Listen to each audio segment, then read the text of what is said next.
अरे वो कहते हैं ना, जो जितना कष्ट सहेगा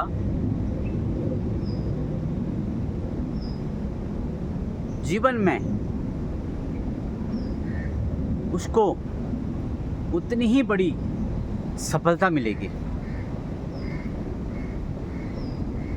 ये दो बातें हमने और आपने कहीं न कहीं अपने परिवार के बुजुर्गों के मुंह से सुनी होगी, या फिर स्कूल में अपने अध्यापक के मुंह से सुनी होगी। ये शब्द हमारे कानों में हर हमेशा गूंजते रहते थे।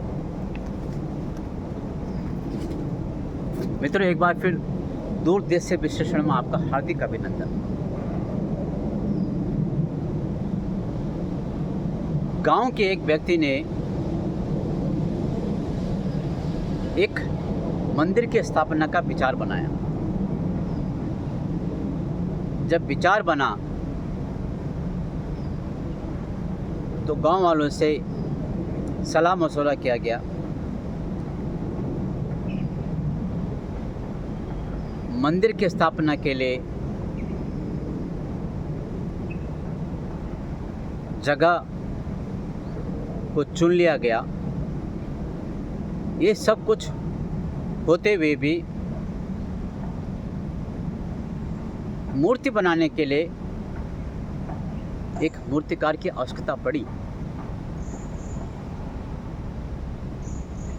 तो उस व्यक्ति ने एक मूर्तिकार को आमंत्रित किया और उनको बताया कि इस जगह पे मंदिर बनेगा और इस जगह पे मूर्ति की प्राण प्रतिष्ठा होगी। आप मूर्ति की व्यवस्था कीजिए। तो जो मूर्तिकार थे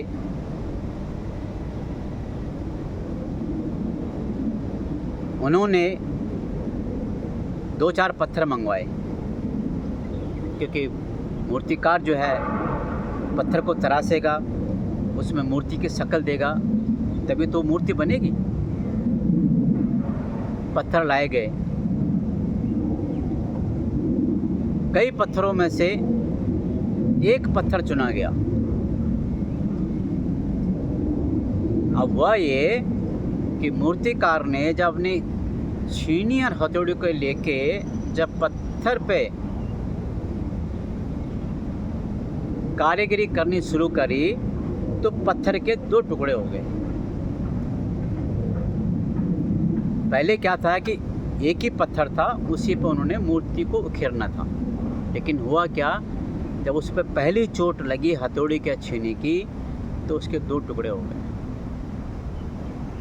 अब वो तो मूर्तिकार थे, उनको समझ थी कि किस पत्थर पे कितना दम है, किस पत्थर पर मैं मूर्ति को उखेर सकता हूँ, अपनी कलाकृतियों को, अपनी भावनाओं को दर्शा सकता हूँ।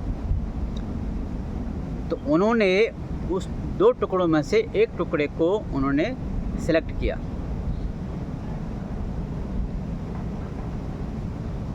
अब उन्होंने उस पर मूर्ति बनाना शुरू कर दिया, उसको उकेरना शुरू कर दिया।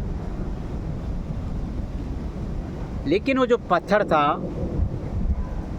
वो बहुत दुखी हुआ, उसको बहुत कष्ट हुआ और वो मूर्तिकार से कहता है कि मैं कष्ट नहीं सह सकता हूँ। आप जो मुझे बार बार हथौड़ी और छीने से चोट मार रहे हैं, मैं इसको सह नहीं सकता हूँ। तो मूर्तिकार समझ गया ये कष्ट नहीं सह सकता। मूर्तिकार थोड़ा दयालु भी था, समझदार भी था। उसने उस पत्थर को छोड़ दिया। थोड़ा बहुत उस पर कटिंग वगैरह की होगी, थोड़ा बहुत इधर से उधर से थोड़ा मरोड़ा होगा, लेकिन उसने उस पत्थर को आधे में ही छोड़ दिया। अब मूर्तिकार के पास दूसरा विकल्प था, उसी पत्थर का दूसरा भाई। उन्होंने उस पर मूर्ति उकेरना शुरू कर दिया। उस पर भी कई प्रकार से छीनी हथौड़ी का वार हुआ, इधर पलटा उधर पलटा, यहाँ से छीला वहाँ से छीला, छीलते छीलते आखिरकार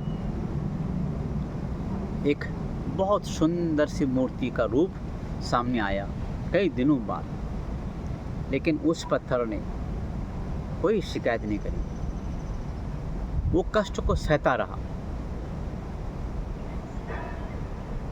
अब जब मूर्ति बन के तैयार हो गई तो अब मंदिर में प्राण प्रतिष्ठा होनी थी। प्राण प्रतिष्ठा होने के बाद उस पत्थर की मूर्ति को वहाँ रखा गया, सजाया गया, माल्यार्पण हुआ, पूजा प्रतिष्ठा हुई, धूप बत्ती हुआ। लेकिन पंडित जी ने, पुजारी ने बोला भाई एक पत्थर चाहिए जिस पे लोग नारियल फोड़ेंगे, एक पत्थर और चाहिए। तो गांव के लोगों ने बोला हाँ पत्थर है ना एक, जिस पत्थर को हम पहले लाए थे मूर्ति बनाने के लिए, वो पत्थर वहाँ पड़ा है। उस पत्थर को मंदिर के आगे रखा गया। अब जब भी मंदिर में कोई कार्यक्रम होता था, पूजा पाठ होता था, लोग नारियल फोड़ते थे, तो नारियल उसी पत्थर में फोड़ा जाता था। और जितने बार वो नारियल फूटता था उतने बार उस पत्थर को कष्ट होता था, और वो कष्ट उसको कई हजारों साल तक चलता रहा। क्योंकि मंदिर तो मंदिर की जगह है, लोगों ने पूजा पाठ करना बंद तो नहीं किया। तो जब भी आए नारियल फोड़ने के लिए फट से उसमें फोड़ें, उतने बार उसको दर्द हो। मित्रों, कहानी का एक सारांश निकालते हैं। जिस व्यक्ति ने भी यदि शुरुआत में अपने जीवन के एक खास उम्र में अगर कष्ट सहना सीख लिया और कष्ट को झेलना सीख लिया, तो उसको जीवन में सफलता मिलती है। और उस सफलता के बाद उसको कष्ट नहीं होता, फिर तो उसको आनंद ही आनंद होता है। जैसे कोई विद्यार्थी है, जब पढ़ने की उम्र में वो पढ़ेगा नहीं, अध्ययन करने की उम्र में अध्ययन करेगा नहीं। एक अध्ययन करना तो कष्ट ही है ना, पढ़ना एक कष्ट ही है। जहाँ आपको नींद प्यारी है वहाँ आपको किताबों से शादी करनी पड़ती है। जहाँ आपको भोजन प्यारा है वहाँ आपको भोजन को छोड़ने में थोड़ा दर्द तो होता है। जहाँ आप ध्यान नहीं लगाना चाहते हैं वहाँ आपको ध्यान लगाना चाहता है। यही तो कष्ट सहना पड़ता है। और इस कष्ट को सहते सहते जो उस कष्ट को सह लेते हैं, उस अपार कष्ट को सह लेते हैं, वो जीवन में सफलता की सीढ़ियाँ चढ़ के फिर एक अर्श वाला फर्श पे होते हैं। लेकिन जिसने इस खास अवस्था में कष्ट नहीं सहा और अपने आप को एक सुरक्षित क्षेत्र में रखने की कोशिश करी, उसके साथ वही होता है जैसे उस पत्थर के साथ हुआ, जिसको मूर्तिकार ने कष्ट दिया था कि कल को तेरी पूजा होगी, तेरा मान सम्मान हो गया।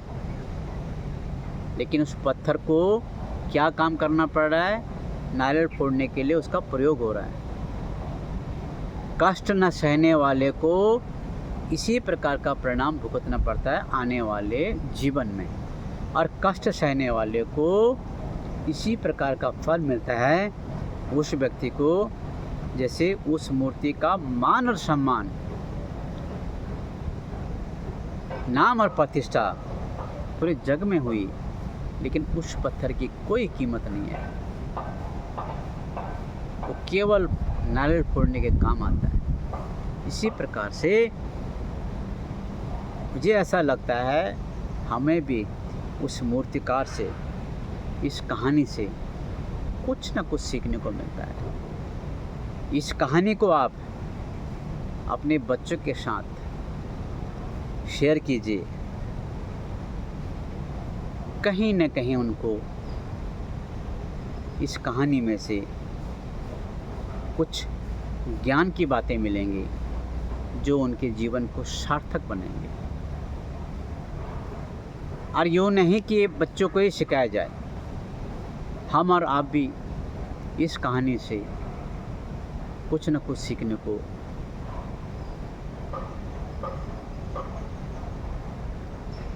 समझने को के लिए भी तैयार हो जाए, है ना।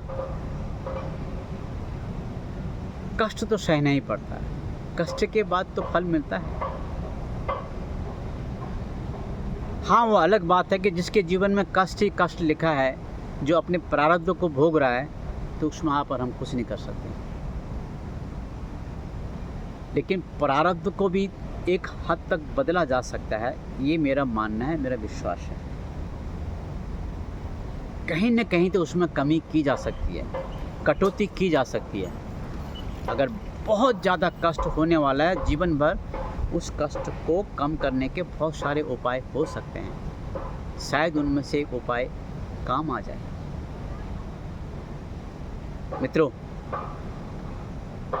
आज के लिए इस विश्लेषण में बस इतना ही। फिर मिलते हैं कल, कुछ नए विषय पर बात करेंगे। तब तक आप स्वस्थ रहिए, व्यस्त रहें और मस्त रहें। नमस्कार।